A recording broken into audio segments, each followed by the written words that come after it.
Welcome to Board Game Binge, the place where we bring you bite-sized, bingeable board game content from across the industry. I'm your host, James Staley, and in this episode, we're chatting with Timon Thöne from Syncanite Games. Timon's ultimate strategy and conspiracy game called Syncanite Foundation is currently on Kickstarter. Timon, welcome to the binge. How you doing, my friend? Welcome, everyone. Thanks a lot that I can be here. I'm great, James. How are you? I'm doing great. I hope I didn't butcher your name. I apologize. I always apologize to my guests from around the world. As they know, that's kind of my thing, is just messing people's names up. So I apologize, Timon Thöne. You did But perfectly fine. thank you so much. And I want to give a quick shout out to our mutual friend, Stefan Godot from Godot Games. He connected us. He is my ally over in Europe, who is just an amazing individual who's always bringing me great guests. So I do appreciate that. And I want to give him a quick little shout out and a thank you. Wow. Gosh, you got to be really excited. Your campaign, you're 1 week in. You're funding really, really well. You've already funded, quite frankly. So I think you're probably pretty excited. We are at more than 500% funded at this point. So we are not just excited, we are absolutely overwhelmed, You're ecstatic. to be honest. I love it. Exactly. Now I was No, it's just I was reading great. somewhere that you're like a writer or something. Like you had all these awards and books. I want to kind of get into that. That's kind of cool. So, like, take us back. Like, is this something you took in school? Were you like a writer in school, or where did this start? Actually, it started at this time around in 2010 to 2012. I was in the writers club basically and had this idea that I wanted to write a book. Why do I want to write a book? Because I always wanted to make a video game. It was my child's dream from the beginning. And this journey made me create a book because I was able to write, but not to illustrate, nor to animate, or to do any coding, which was simply the thing that I stated, okay, I need to start somewhere. And I did. Yeah. And from 2012 to 15, I've written the book. It's called Flux Zugzwang. And then we tried to illustrate it with some friends. And in 2017, we created the prototype of our first art book, so to say. So basically, we took the text from the book, put some illustrations in there, but we wanted to do more. I was always told that you need to do more to get some kind of unique selling point, which is basically why I had the brilliant idea of telling, why not print QR codes in books? And the QR codes, I mean, they're not that cool to look at in our art book, which is why we switched to augmented reality in 2018 and Cool. created the first virtual pop-up book. Basically, you know, these pop-up books, you open them up and the puppets go up, right? And we basically did that, but with 3D animations. And through that, created a book page that you can click through so that you can dive deeper into the story if you want, so that you have the protagonists acting, but you also have the backstory at hand when you need it. You do not need to put the pages around. You can simply click into, I want to know more about this epic nation here. I want to know their ideology. I want to know their culture. We put over 80 pages of content into 2 pages, which basically brought us the special award for innovation from the Leipzig Book Fair in 2019, and basically kickstarted the Syncanite project, which was called Arkanite back then. And basically this was an idea. It was really cool, but it was far too expensive. It wasn't a market-ready product, so to say. The tech was too expensive. The people were not. I mean, I'm 26 years old, and I'm talking about stuff I did in my early 20s, so to say, right? Let's just. I want to take a step back because this is like super cool, and I don't want to just skim over this. So you had a graphic novel, right? So that's a cool idea. So you took your story and said, let's put some images to this so that it's, it's graphic and people can visualize what, our story's about. And then you turn that into a augmented reality. So how did the augmented reality work? So you just like point your phone at it? Was it on your computer? Like how did that part work? Well, at this time it was a prototype, and we had an app that you could download for iPad or phone, and then you were able to use the camera to hold it over the book, and through that see things that are not there in reality. Okay, no. Okay, so now let me jump into that. So then, was it like a traditional pop-up book, where just the visuals are three-dimensional, or like are the characters moving around? Like what was that experience? Like what was that augmented experience about? Okay, simple example. We had a map of the world that is what is an earlier version of what you see in the Yeah, board yeah. game now. And in this map, there are the flags in it with flowing, they're flowing in the winds, and then you can click them, and then menus pop up like read the backstory, read a personal note from Ah, the emperor gotcha. and stuff. And on the other side, where the text was, then we, for example, we had a sword which was sticking into the book so that we had a 3D sword right into your text. And another illustration, for example, changed. So you had a picture on day, and with the augmented reality, it was at night, and it was rainy, and we had thunder, and we had Oh, fog. that So is it was just crazy. atmospheric, you know? And we Yeah. also added music. I mean, it was just a prototype, but we want to bring this product to market this year as well. But first, we start with the board game. Yeah. Wow, that is crazy. So I can see how you would win awards on that, because it does sound super innovative. Is that continuing though? Are you still going to do that? Like, is that still going to flow through? And what is the path for that? Is that reliant on funding? Is it reliant on just getting the right team in place? Or what are the barriers that are keeping you from launching that now? Well, the thing is, in 2018, the barrier obviously were that the tech wasn't ready, and the Mm, people were not ready as well to do the simple fact that the phones that the people had were not that powerful. This changed in the last years. yeah. And another thing that changed is that we basically built the IP. I built the team. I learned a lot through working in the industry. I did a lot in the VR and AR industry. I did 3D animation movies. I did product presentations and stuff. And now I'm simply getting this thing, this idea, this dream out of the box and try to bring it into the market. And regarding the book, we want to release the book at the end of the year, maybe in the next year. We'll see how it goes. And the board game we will talk about shortly is based on this book Yeah. because it's a whole universe that I created there over the last 15 years, which has a lot of potential. We want to tell a lot of stories in it. And one last sentence, in the book, you follow the protagonists. In the board game, you play the antagonists. Wow, that's cool. I can appreciate how, when you have kind of that creative idea, that thought, and I know this is the case for a lot of creators, is you just, it's like you got to get it out, right? You just have to manifest it into some kind of physical form and let it kind of grow from there. And that is amazing that you've been able to do what you've done, quite frankly, at a younger age. Is this been was your background in programming, or was it your day job, your schooling? What, the programming side, where did that come from? How did that play in? The thing is that I learned programming in 2014 because in Germany we have an education system that basically teaches you a job before you go into the job. But the Yeah. thing is, I did this only for 1 year because I was a guy that hasn't had the patience, which is why I then proceeded to A levels after that because I said, okay, I leave it, I do the A levels. And then I basically studied management, marketing, finance. Mm. But on the other side, always worked as a project manager in these VR and AR companies, sometimes for a freelancer, sometimes with a long-term contract. But basically it is that I'm creating VR, AR video game experiences since 8 years now. The thing Wow. is that the games that we did were serious games. So we're not talking about consumer fun stuff, but more like industry simulation stuff. And I Mm. want to apply my learnings from there onto the game scene because I have this dream in my pocket.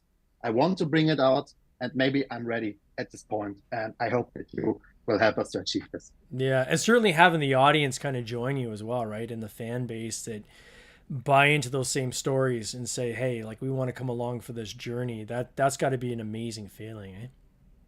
It's indeed. I mean, it is 15 years now when I were a little boy dreaming about a fantasy world, Yeah. which was basically a bit like something we know from Riot's Arcane today, you know, Hmm. because we have this energy crystals that are called Syncanite. We have this world with different nations, with different goals. So, I mean, you can tell that I'm a League of Legends player here. So, forgive me for that. But basically, it is that this idea, which started with some characters, evolved into something on that I was able not to create just a book, but also a whole board game with all these different factions and characters. And I mean, I just want to take the opportunity to show it to the world. If you guys appreciate it, I will go on with it. And I really hope that I'm able to do exactly Yeah. that. How long have you been working on the board game itself? So there's obviously the story, which has got quite the history, right? That you've been working on for quite some time. The board game section of it and kind of how that came together and the design of the mechanisms that you would approach and so forth to say, okay, here's how we're going to tell the story in this board game format. When did that start? Like, when did you start that process? It was an idea I had some years ago, Mm. actually, when talking with Stefan de Godot, because he and I know each other from the Wire Writers Club, where Mm. we were at the same Writers Club in 2016, 17. And then I seen that he has taken the path really he took with Godot Games and basically created board games. And we were talking a bit, but I wasn't really invested into the board game stuff at this point, at least. And the thing changed when I had an idea. The idea was simply, I have this concept for a video game here. It's totally finished. Why not translate parts of this into a board game to get a Mm. start? Because creating a board game, of course, this is a huge investment for a little startup like us, but it's no comparison for the investment for a video game, for Yeah. an RTS game production, right? So basically, this is when I started talking with the people I knew from the last 10 years, basically, in the end of 2022, when I said, all right, this COVID thing is finally ending. We have finally some budget to start up stuff again. How can we do it? And then we simply decided in January 2023 to create the board game. And I simply used my concept and translated everything into the mechanics from board games, basically. I learned a lot while doing that. And I also had a lot of great people contributing with ideas. And the thing you need to know is that this board game was developed in an agile process, like from software development. So basically, we created version one, tested it, then we Mm. adjusted. Version two, tested it, adjusted it. Now we are at version, I guess, 21. Oh, And wow. the thing is that we did more than 400, maybe at this moment even 500 playtests. I mean, we have over 700 hours of playtests in Tabletop Simulator. And we Oh, wow. also attended 35 plus events in Germany and Austria, so that we do not just playtest it with the same people, but always with different people, because Sure. everyone has their view on this stuff, right?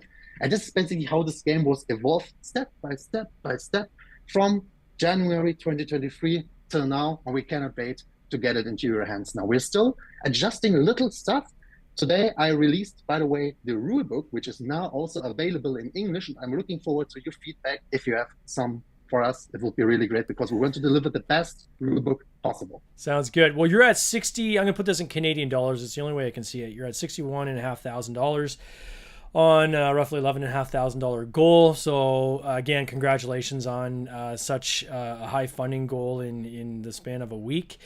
Um, for those who are kind of watching on the replay or watching live, clearly you can see this thing is a feast for the eyes. I mean, just visually, the board looks amazing. All the components on the table, it has a lot of table presence. You can tell that you've put a lot of kind of work in heart into this. The one thing I was mentioning to you just before we went on air that kind of stood out to me was I think it was Brett Spiel Buddies or somebody that was saying that it's kind of like hegemony meets roots. And this idea of taking whether it's fan base generated or not, just what I thought was kind of cool is in your page you talk about here's how there's similarities, right? Like here's how is the similarities between hegemony, and here's similarities between root and different mechanisms, so forth.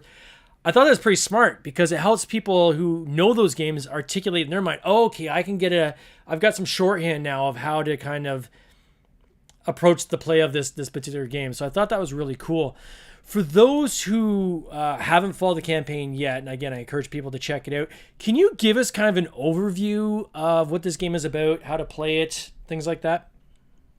Absolutely. So I will start with one or two sentences of setting, and then we go into one or two sentences of mechanic, if you don't mind. Sure. So basically, the setting is that you, as the players, are the board of the so-called Syncanite Foundation, which basically is a trading league which globally supplies the nations with the syncanite mineral, which basically is something like oil in our modern world. So it's an energy source.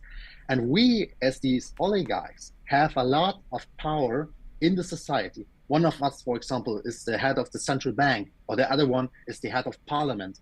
And we are rivals and want to get rid of each other to control the world by ourselves. And for that, we are using force regarding military, political, but also economic. So what I want to say is that we are using these assets to simply take over the world. And we are doing this in 3 phases. So in the first phase, we're using our private armies to harvest resources. And it's not just the worker placement, but rather a bidding competition. You're placing armies on a field and pushing others out, and they can react. And through that, we have a highly interactive harvesting phase in which we can also hurt each other. In the second phase, we're using a resource management mechanic because we have realistic markets. Our markets form their prices by supply and demand. Our markets can be exhausted.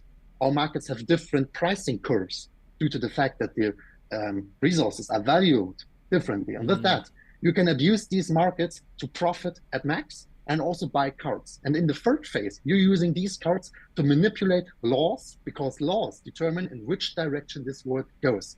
And whatever cards are played, whatever decisions you as the players take, will determine what crisis will be triggered. Meaning, a crisis, like for example war, will change a mechanic. Like for example, this bidding competition in phase 1 will be expanded to real area control fighting. So with that, basically, you can win the game with a military victory. So you're basically plotting a coup, preparing it, steer the world in the direction you want, and then you use the crisis and its mechanic to win the game, to push the others out for once and for all. That's pretty cool. The one thing I noticed when I was going through your page that I don't think enough creators do is there's a 2-minute video of you explaining the game. You're like, I'm going to explain the game in 2 minutes. And it's like, how many pages do we look at, Kickstarter pages, where you're trying to figure out what is this game all about? And I mean, just something simple like that. Here's a 2-minute face to camera. This is what this game is about. I think is quite clever. The graphic design, whoever did your graphic design on this game, hands off to them. It looks super cool. Like everything from like the card borders to like kind of the faces of the backs, like the backs of the cards and things like that. Who on your, was there a team member you had that took care of that for you, or is this something you did yourself, or who did your actual graphic design? We're a team of 15 people, so to say, and we're all freelancers working in our daily jobs, but we're simply putting together all our skills to achieve this. A lot of the designs are from Emro Katansky, or also Polarwiesel. It's a made-up name, so to say, for her. She's a designer who's working with me for more than 8 years now in UI and UX when we are building websites, for example. But she's also an illustrator. You can find her webpage at polarwiesel.de if you want. She's also an art station. Check it out. And does some stuff there, but she's not showing that much stuff online, actually. But this is a project we were working on quite long. And there were also some other designers that were helping, that were creating assets. I was also doing some stuff in the possibilities I had, but the key art direction basically is from me, but the execution is from Emro Katansky. Got it. Yeah, it's super cool. And I saw one of the images. Was there foil cards in here as well, or was that just... Yes. Oh, there was foil cards, yeah. The thing is that cool. 10 years ago, I was playing Yu-Gi-Oh! A lot. And that's why I'm really in love with foil cards. It might be something that's on me. By the way, regarding Yu-Gi-Oh! Due to the fact that I was used to text sizes from Yu-Gi-Oh!, I did not notice at first that our sizes are a little small. I just want to address that we know this problem and that we will increase the size on each card possible so that you do not need to have this concern. Yeah, I mean, and that's what Kickstarters are all about, right? Is that it's exactly you kind of here's the, for lack of a better word, production sample we have right now, so that you can see what it looks like. I mean, we've done this in several campaigns ourselves, and and then you know you're going to make some tweaks during the campaign. I had one, there's a game we're launching soon called Cities vs. Survivors. And while the game we've sent to the reviewers is a small run production, like it's literally a production run from the manufacturer, it's not till you get it in your hands as like a developer that sometimes you can kind of see some things that need to be adjusted, right? Like, so for instance, we've got a lid that holds all the components nicely for shipping. And some of like the pockets could be a little bit deeper, so the cards fit in even better, right? So we'll tweak those when we get to the final production. We've got these other like terrain cards are supposed to be different on both sides, and the manufacturer in the production sample it's the same map on both sides. And so, you know, we just said, okay, make sure you randomize those across the board. So these are little tweaks you make along the way, but you don't realize those until you actually have that physical sample in your hands. Exactly. And it's so important. And this would be my advice to literally any publisher out there or developer is don't just go from like concept to production, but make sure you get that production sample in your hand, because there's going to be so many things you didn't even think of until you're able to actually touch it yourself, that you'll be able to kind of make those adjustments. So clearly, which is exactly why we place tested it on that much events, which is why we're doing this Kickstarter and releasing the rulebook today, simply because we want your feedback, because in the end, I don't need the rulebook. I know how to play it. You need to tell me how this rulebook needs to look like so that it fits your desires best. And I'm really looking forward to your feedback at that point. Totally. And then you said online people are able to play. There's a tabletop simulator version, or what's the online version for people to play? Okay. And so there's a link in the page. I thought I saw it in your page. I'm just scanning over really quickly. Was there a link in the page? There's a link in the page. It's called Playtested on Tabletop Simulator. And it leads you to a Calendly. And in this Calendly, you can book your appointment. If the time is not available for you, that's fitting, you can simply write me, because I have a Discord server on which we meet, and then I guide you through the experience so that you and your friends can get in right away. Because I personally think that learning a game on Tabletop Simulator with your friends can be an exhausting experience, which is why I'm offering you to give you a live demo. I mean, a Tabletop Simulator, but basically you can play up to 6 players. Our slots available. It's also translated in English already, so feel free to join us. Get your hands on it. Looking forward to that. And then I also noticed you have, I'm going to show this on screen as well, you've got this laser wood cutted inlay. And that's, I guess, an upgrade you would do as part of your campaign. But I think that's pretty cool too, that you've got the organization for people where you can... Sorry, I was just told today that inlay is not the appropriate word. It's just the thing that we use in Germany here. It's more of an insert, so to say. You simply have the opportunity to put in this laser-cutted wood thing. It's produced in Europe of a small manufacturer here. It's a thing here in Germany if you want it. It's really awesome. It's cool looking. It will be created individually for a game. So, for example, the box holding our resources will have the icon of these resources, laser-cutted in it and stuff. So it's for the enthusiasts. Yeah, it's good though, because I'm a big fan of this kind of stuff, because you can pull it out and just drop it on the table, right? So you're not having to resort and reset. Like, the setup and takedown is the part that I find kills the most time sometimes in game nights, right? Where you just want to get to play. And I want to get on to the next game to play the next game, but you're spending time trying to like figure out how to pack this thing back in the box. So I think that's cool that you've offered something like that. What has been one of the biggest learnings for you going into this campaign? Like, has there been something that you would say to other people looking to go through this journey now on Kickstarter that they should consider for their campaigns coming in? Definitely. It's a mistake I did, actually. It's a funny mistake, because I had ads running before the campaign, simply to have my funnel in which people gathered and were able to pre-order. And the thing is, then I rose the ads budget. But the thing is, I rose it too high, which is why Meta closed my account for 24 hours. So the first 24 hours of the campaign, we had no ads running. Whoa. And we still funded like this. It's all organic, what we have seen there.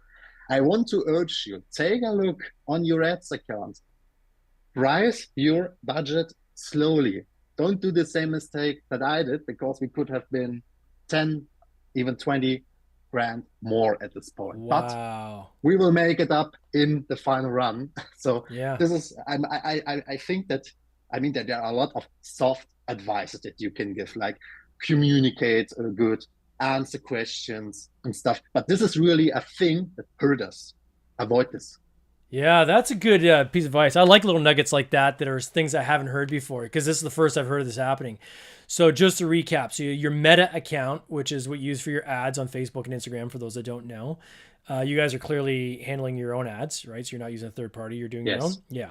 So when you're doing your campaign, you're always running pre-ads leading into your campaign in order to train the learning mechanism, like Meta's algorithm, so they know how to get to the right people the most efficiently. Exactly. Then when you get to actually time for your campaign to launch, usually you're just going to swap out the graphics in those same ads with now available on Kickstarter versus coming soon on Kickstarter. Instead of follow us, it says back now, right? But it's essentially the same ads. You're tweaking the same ads so that the same ads can keep flowing. And what Timon is saying he did is then he, at the same time, was like, okay, day one of the campaign, now let's just flood in a bunch of cash, right, to run this and get as wide of an audience as we can on day one, because day one is so important, right, for funding, and that drives a lot of the algorithms. Meta, that triggered on Meta's end to say, oh, wait a second, there's a problem here. This is obviously fraudulent if this person's going from like, X number of dollars now to 10 times that in one shot. There must be an error here. And then they pause it for 24 hours, which they do for your safety. However, that's not so good when campaigns are so highly dependent on that day one funding, right? So, wow. I definitely will be keeping an eye out for that. That is a great learning. And I hope that none of you ever encountered this, but we're still happy that we made it. And guys, if you have not seen us yet, maybe you want to help us to get some visibility when you hear us about us here now, so that we can make it back basically in the last days of the funding. As you know, there is a second wave coming in. I'm currently preparing this one, and I want the OS on board. Yeah. So if whatever I can do to answer your questions or whatever, feel free to interact. We want to communicate with you guys. We want to understand you guys the same way we understood the German community, but basically led to them funding us like this in just a week. What can we achieve if we do this together? Well, right? One thing we're going to do is we're going to encourage people to check out the link that I'm going to put in the show notes. We'll take you straight to the Kickstarter campaign. Check it out. I mean, it is... This page is great. Like, good job. Like, there's so much to see here, and the visuals are so stunning, and I can definitely see this being a nice showpiece for people on the table. The table presence is incredible. So I'll encourage people at the very least to check out the link on the campaign. And of course, you will see that back end. Most of our listeners know that there's this kind of reverse bell curve that happens in Kickstarter, where your first 2 days is kind of bulkier funding, and then it really trickles off until you get to the last 72 hours of your campaign, and then you get a big boost in your funding there as well. So hopefully people come in at the end and push you even further on than you are right now. Where do you go from here? Like, what's the next steps? So you've got this world. So I'm kind of envisioning this from kind of the outside looking in, saying he's probably got more iterations of the story he's going to build out. Or do you have, like, are you working on other games that are outside of this story? Like, what's the plan for you? Is this kind of going to be your full-time job, or where do you go from here? So the thing is that I personally will work on Syncanite projects simply because it's my passion. It's the thing that I'm good at. What doesn't mean that I'm not open to get other authors on board that have experience from the game scene, for example, that I know. Some people ask me, we'll see what will happen there. I do not know at this moment. But basically, I personally will stick to the Syncanite project. And the thing is that the board game is coming out. We want to deliver it in September this year. This is, by the way, a mistake on the Kickstarter page, and Kickstarter isn't not able to correct it at the moment. Maybe they will later. But we want to deliver this year because we set up the whole supply chain, the production pipeline already. Yeah. And I mean, the board game is based on the video game concept. So we will do the expansion for the game to simply get closer to the video game concept, and then we want to fund the video game. That's the plan for the next 2 years. And depending on our success, I want to try to do it full time, but that's dependent on you. That's the dream, isn't it? To get to that funding level that gives you the scale to then put more of your time, right? It's like a machine that feeds itself. The more you can fund, the more time you can put into working on further games and further iterations, and less day jobby type stuff, right? So, Exactly. you know, And I mean, there's also the book coming with augmented reality. We're Mm. also working on an RPG rule book.